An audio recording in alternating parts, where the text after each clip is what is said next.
This is the Chefman slow cooker that I wanted to show you. The reason I wanted to try this out is because it has a very important feature that is meant to save you time but also increase taste. So this cool slow cooker here, this unit is made out of metal. It is not ceramic.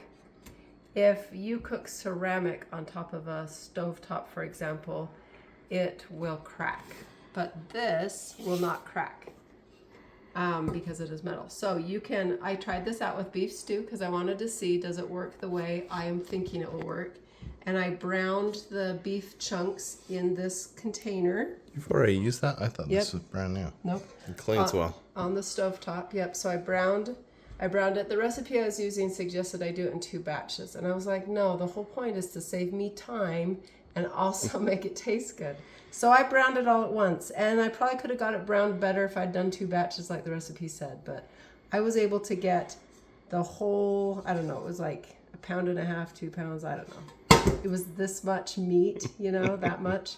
And I browned it and I sauteed the onions and garlic in here. And then I set it in the unit and cooked it on slow for about 6 to 8 hours. There's no slow, but there's a low. Low, right? And then you can also just warm it to keep it warm. Yes, and I found warming works really well if you're doing things like wassail and things like that. You want it to stay warm but not scalding hot for people's taste buds. Or if you want to warm it up before dinner. Anyway, the stew turned out really great. I just poured all the other ingredients in there and it cooked it into a beautiful stew. And I put a little bit of cornstarch with water in it at the end to thicken it up.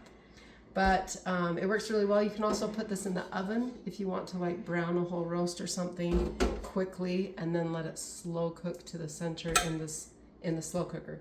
So I'd highly recommend this. It was cool. It did clean up nicely, like my husband pointed out. It did get stuff kind of crusty on the sides, and in the description, in the instructions, it said just let it soak. So I let it soak for a little bit, and then it wiped right off because it has this non-stick. So you can't use like metal utensils on it, but it cleans up really well.